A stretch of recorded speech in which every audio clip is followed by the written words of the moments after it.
Nós estamos lendo esse texto no culto de missão, num culto doméstico ou num culto no ar livre, para expressarmos ou compartilharmos com aquilo que estava dentro do coração do nosso Senhor Jesus Cristo.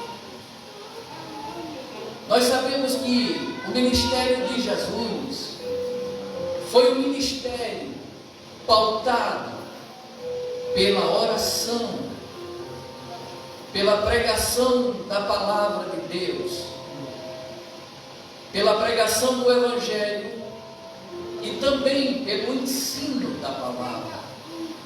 Só que o ministério de Jesus, ele também foi pautado por milagres e maravilhas. Milagres e maravilhas. E o coração de Jesus era um coração cheio de amor pelos seres humanos.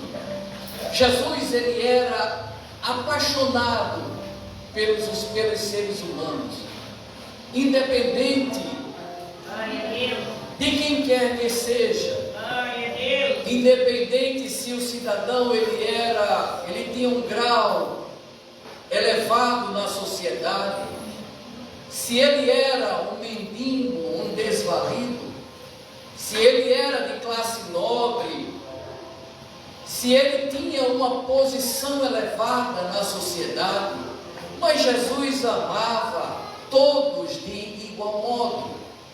E aqui nesse texto sagrado que nós lemos, nós vemos, meus queridos irmãos, algumas coisas que nos chamam muito a atenção para esse texto. A Bíblia Sagrada, queridos, diz que Jesus, ele estava ali com seus discípulos. E o capítulo 9 de Mateus narra muitas coisas, milagres que Jesus fez, o chamado de Mateus, a vocação de Mateus e alguns ensinamentos de Jesus. Só que ali, Jesus olha e ele vê as multidões. Mateus relata dizendo que ele viu as multidões.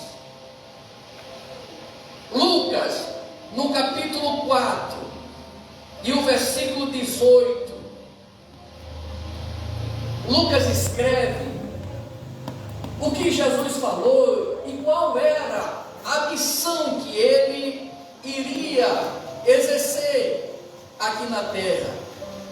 No capítulo 4 e o versículo 18, o próprio Jesus, ele mostra para que ele veio à terra. Ele disse: o Espírito do Senhor está sobre mim, pois que me ungiu para evangelizar os pobres, enviou-me a curar os contritos de coração, pode subir, contrito de coração, a proclamar a liberdade aos cativos e restauração da vista aos cegos, e a pôr em liberdade os oprimidos, e anunciar o ano aceitável do Senhor. Essa era a missão de Jesus. E Jesus, ele olha e vê as multidões. Só que ele olha para as multidões e ele não olha simplesmente para o ser humano exterior. Jesus olha lá para dentro do interior daquelas multidões que ali estavam. E Mateus faz questão de dizer que Jesus se compadeceu de todos. Mateus faz questão de dizer que Jesus se compadeceu de toda aquela multidão. Mas por que Jesus se compadeceu daquele povo? Queridos, uma coisa que me chama a atenção aqui é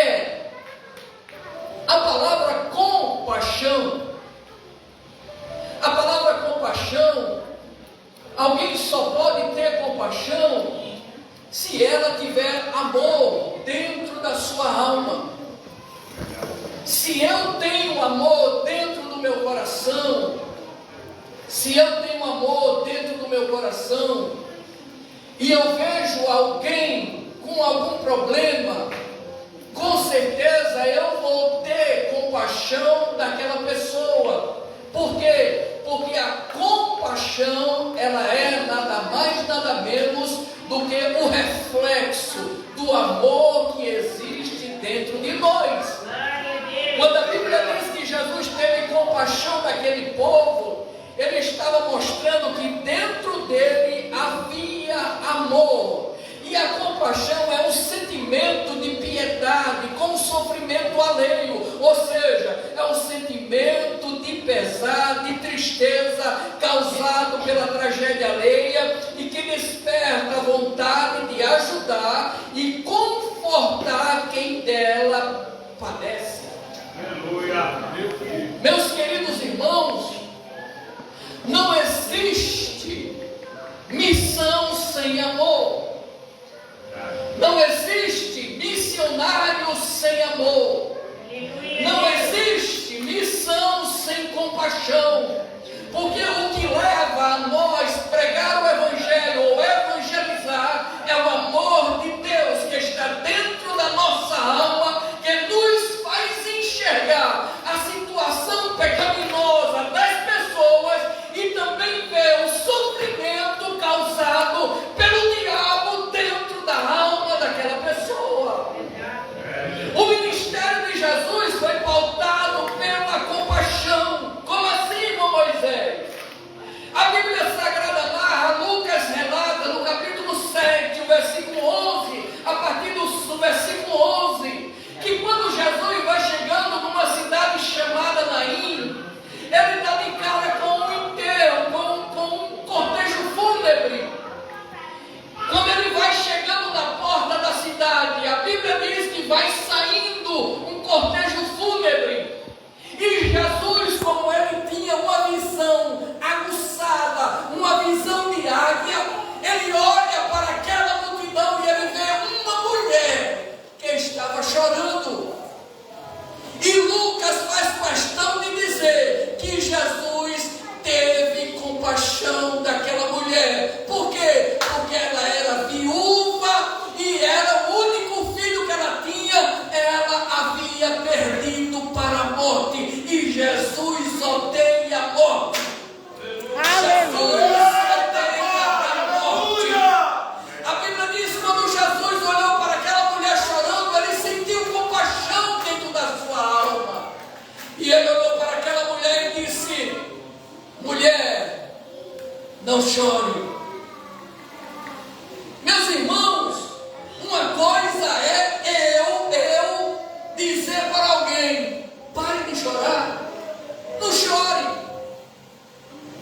Mas como eu vou fazer? O que é que eu tenho para dar àquela pessoa para que com isso ela pare de chorar? O que é que eu tenho? Eu só tenho palavra. E a palavra é: pare de chorar, não chore não. Mas Jesus não, Jesus é diferente. Quando Jesus diz pare de chorar ou não chore, é porque ele vai trazer algo que vai fazer com que a pessoa pare de chorar. Oh, glória, aleluia! Deus vivo, aleluia! Jesus vai enxugar as lágrimas do seu rosto. Glória a Deus! Eu não sei como você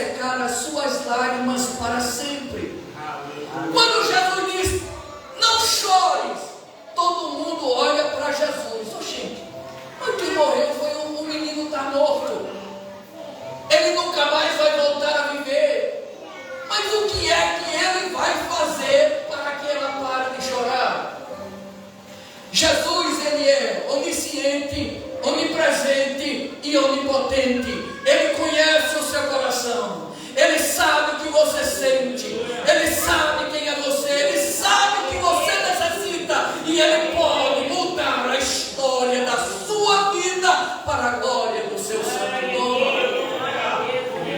A Bíblia diz que Ele foi lá, colocou a mão no defunto, quebrando protocolos, colocou a mão no defunto e disse: menino, levanta-te, glória ao nome.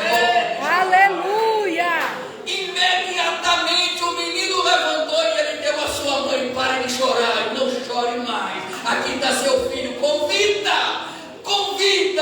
pare de chorar, não chore mais. O lenço de Jesus vai passar enxugando a lágrima de muita gente para louvor e glória do seu santo nome. Jesus, além dele ser cheio de compaixão, Ele tem o poder de mudar a história do nosso coração. Jesus chegou na casa de Lázaro e Lázaro estava morto há 4 dias. A Bíblia diz que quando Jesus chegou lá, que Maria corre até Jesus e diz: Senhor, se tu estiveres aqui, o meu irmão não teria morrido. Quando Jesus Cristo disse aonde colocaram ele, a irmã de Maria disse: ele já cheira mal, porque já é de 4 dias. Aí Jesus disse: Marta, se você crer, você verá a glória de Deus. Se você crer, você verá a glória de Deus. Jesus chega para Maria e disse: onde colocaram? E levaram Jesus aonde Lázaro estava. A Bíblia diz que quando Jesus chegou lá, ele se enche de tanta compaixão que ele começa a chorar. Como Deus, Jesus não chora. Como Deus, Jesus não chora. Mas como homem, ele chorou. Como homem, Jesus chorou.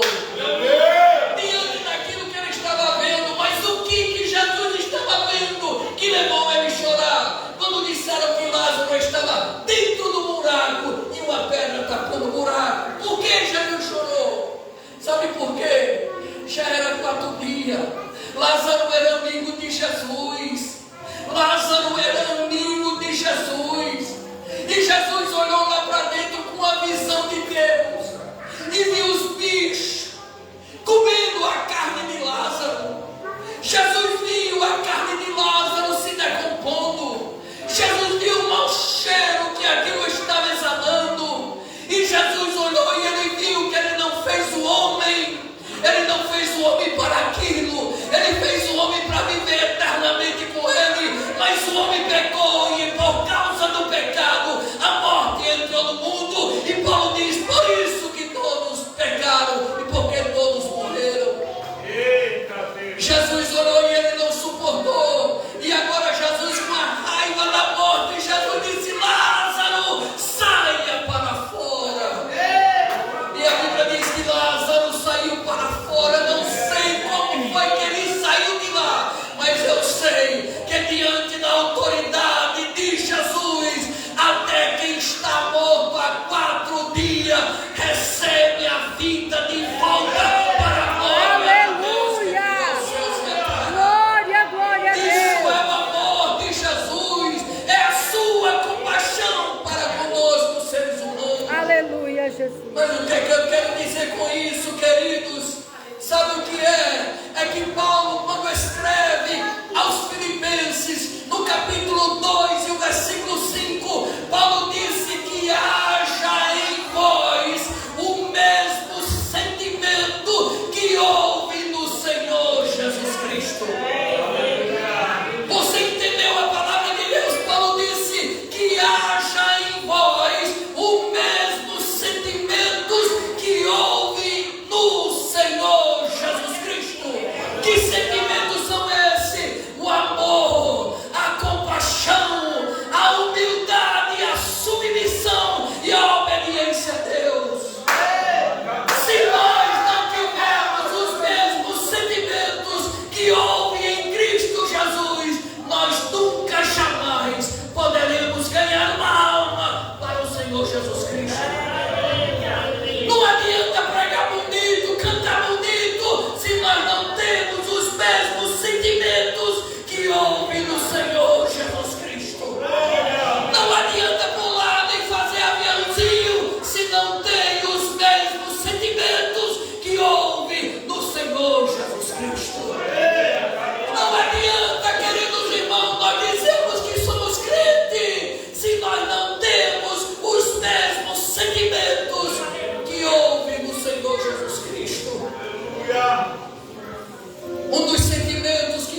que tinha no Senhor Jesus era a humildade.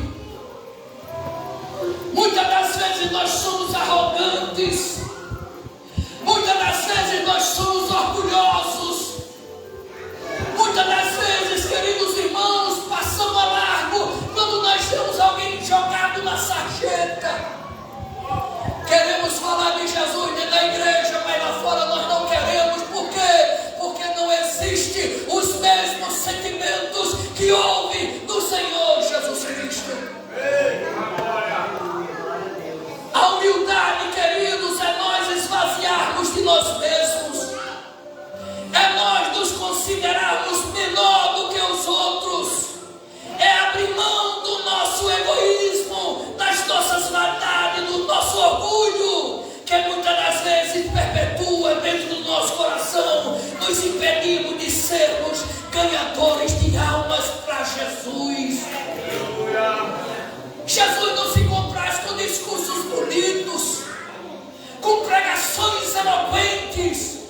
Não, senhoras e senhores, mas o que Ele quer que exista dentro de nós é os mesmos sentimentos que houve dentro do seu coração. O próprio Jesus Cristo disse: aprendei de mim, que sou manso e humilde de coração. O próprio Jesus, Ele disse: aprendam de mim, que sou manso e humilde de coração. Como nós podemos, meus queridos irmãos, como nós podemos ser humildes e mansos como Jesus, se o orgulho está dentro da nossa alma? Se nós não temos amor pelas almas que estão lá fora? Veja o que Jesus Cristo disse, e Mateus escreveu: e ele, vendo as multidões, moveu-se com compaixão delas, porque estavam aflitas e exaustas, como ovelhas que não têm pastor. Aflitas e exaustas, como ovelhas que não têm pastor. A palavra aflita, tanto no hebraico quanto no grego, tem o mesmo sentido, porque reflete o estado de sofrimento, angústia, calamidade e opressão. Jesus viu as multidões aflitas, mas também ele viu uma oportunidade de transformação, transformar o sofrimento em felicidades e renovar espiritualmente a comunhão profunda com Deus. Ele viu naquelas multidões que ali estavam pessoas aflitas, pessoas angustiadas, vivendo debaixo de um grande sofrimento, dentro da calamidade e da opressão. Tanto a opressão física e material, como a opressão espiritual. Diz a Bíblia, Jesus Cristo disse que viu as almas aflitas e exaustas. Pessoas exaustas são pessoas cansadas, pessoas que não têm força, pessoas que são completamente drenadas de força, de energia ou recursos.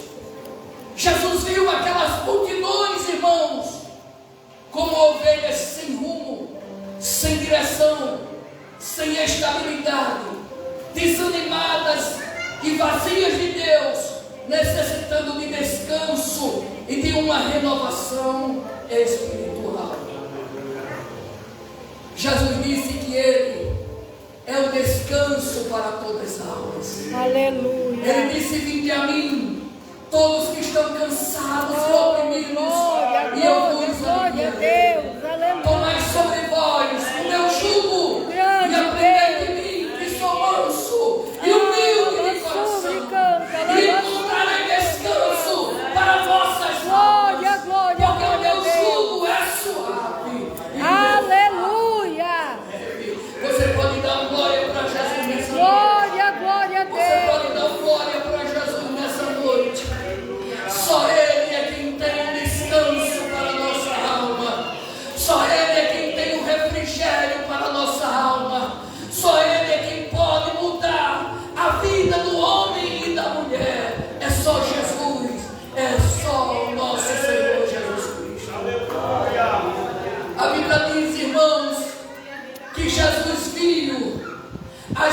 multidões aflitas e exaustas, como ovelha que não tem pastor.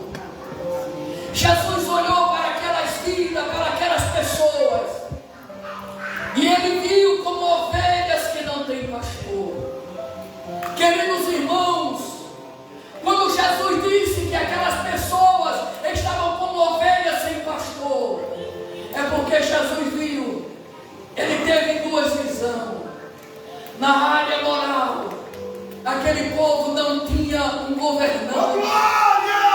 Naqueles dias Israel estava sem governante. Quem governava aquele povo era o Império Romano. Quem era o governador da Jerusalém, sabe quem era? Era Pilatos. E Pilatos colocou, sabe quem? Um rei para reinar na Judéia chamado Herodes. Herodes era como uma marionete do Império Romano. Só fazia o que o imperador romano fazia, mandava. Israel não tinha um governante. Em todas as gerações, Deus se preocupou com os governantes da nação de Israel. Queridos irmãos, e dentro da Bíblia, no Velho Testamento, Deus, às vezes ele colocava, ele considerava um governante como um pastor. Se você pegar a Bíblia Sagrada, no livro se você pegar a sua Bíblia Sagrada, no livro de Números, no capítulo 27, já estou caminhando para encerrar. Oh Deus! No livro de Números, Fala mesmo. pega a sua Bíblia aí no livro de Números, capítulo 27. Números, capítulo 27 e o versículo 17. Coloque na tela para mim aí, por favor, meu irmão. Números, capítulo 27 e o versículo 17. Vou ler aqui para você entender como a preocupação de um pastor, a preocupação de um pastor, pelo pastor que iria apacentar o povo de Deus. Deus disse a Moisés: Moisés, sobe este monte Abarim e vê a terra que dei aos filhos de Israel. Depois que você ver a terra, você vai ser recolhido ao teu povo, assim como foi recolhido o teu irmão Arão. Deus disse a Moisés: Moisés, olha, eu vou trazer você para mim. Você vai morrer, Moisés. Veja a terra.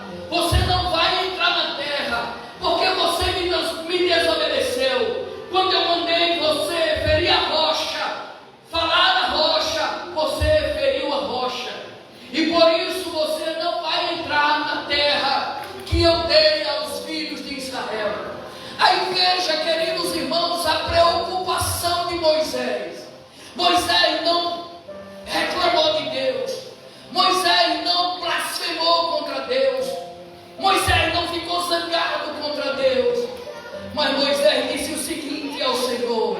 Versículo 15, ele disse: falou Moisés ao Senhor dizendo que o Senhor, o Deus dos espíritos de toda a carne, punha um homem sobre a congregação, que possa ir à frente deles, e que entre à frente deles, e que os faça sair, e que os faça entrar, para que a congregação do Senhor não seja como ovelha que não tem pastor. Aqui nós vemos a preocupação de Moisés. Moisés ia morrer. Moisés ia morrer. Mas a preocupação de Moisés não foi em brigar com Deus para entrar na terra. Não. A preocupação de Moisés foi para com o povo de Israel, para que eles não ficassem como ovelhas que não têm pastor. Nos dias, meus queridos irmãos, que Jesus fala esse texto em Mateus, fala essa palavra e Mateus escreve, Jesus estava dizendo que Israel não tinha um governante que se preocupasse com ele, com aquele povo, porque Israel não tinha governante naquela época. Tinha um opressor, o Império Romano, que oprimia os israelitas dentro da sua própria terra. Há muitas outras passagens que Deus se refere ao governante como um pastor, e ele se referia também, porque não tinha responsável, não tinha um responsável para conduzir o povo até a presença de Deus. O povo estava sem um líder espiritual, não tinha um líder espiritual para ensinar a pessoa, não tinha um pastor que ensinasse a palavra do Senhor ao povo. E uma das coisas da responsabilidade do pastor é, primeiro, alimentar as ovelhas, curar as ovelhas e resgatar as ovelhas perdidas. Aleluia. Nós estamos aqui em um culto de missões. Meu Deus, é. Nós estamos aqui em um culto de missões. E missões é para aqueles que têm os sentimentos que tinha no coração de Jesus. Missões são para aqueles que têm o sentimento que havia no coração de Jesus, para poder resgatar vidas que estão, meus queridos irmãos, nesse mundo sem Deus, sem paz e sem esperança. É, Jesus. Nós estamos vivendo momentos difíceis da nossa geração. Nós temos muitos pastores do mundo inteiro, pastores eloquentes, temos pastores construtores, temos pastores que constroem templos exuberantes, templos magníficos, igrejas com um luxo tão grande, porque muitos priorizam mais paredes do que almas. Muitos priorizam mais paredes do que almas. É, Jesus. É desse jeito. Aleluia. É necessário ter igreja bonita, é necessário, mas muito mais necessário é priorizar vidas que estão sendo mortas pelo diabo, vidas que estão sendo oprimidas por Satanás, vidas que vivem no lamaçal do pecado, nas drogas, do adultério, da prostituição, do crime, da corrupção, da imoralidade total, da violência. Jesus não priorizou o templo, mas Jesus priorizou vidas. Aleluia. Jesus priorizou vidas. Jesus priorizou vidas. É necessário o templo, sou a favor de nós termos templos lindos, mas muito mais necessário é vidas. Aleluia. Porque quando Jesus vier arrebatar a igreja, Ele não vai levar isso aqui de jeito nenhum. Ele não vai levar parede, Ele não vai levar luxo, Ele não vai levar Ele vai levar pessoas, crentes, salvos, lavados e remidos do sangue de Jesus Cristo Nazareno. Aleluia. Jesus priorizou a romance. Glória, glória a Deus. Jesus saiu de Cafarnaum para Gadara para salvar e libertar um homem, só um homem que estava endemoniado.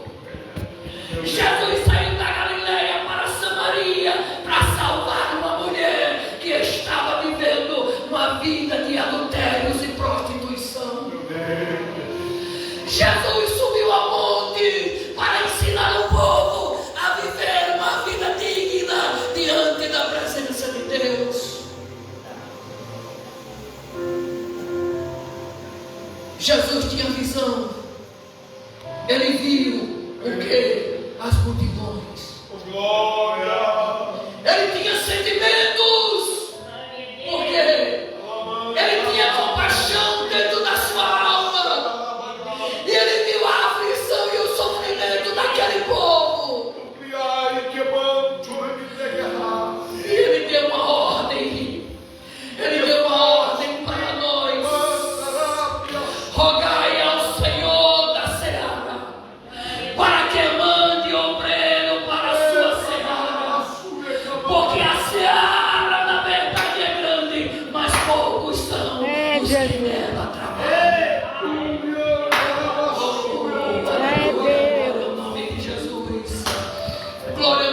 Jesus para sempre. Almas. Jesus prioriza almas. Jesus prioriza almas.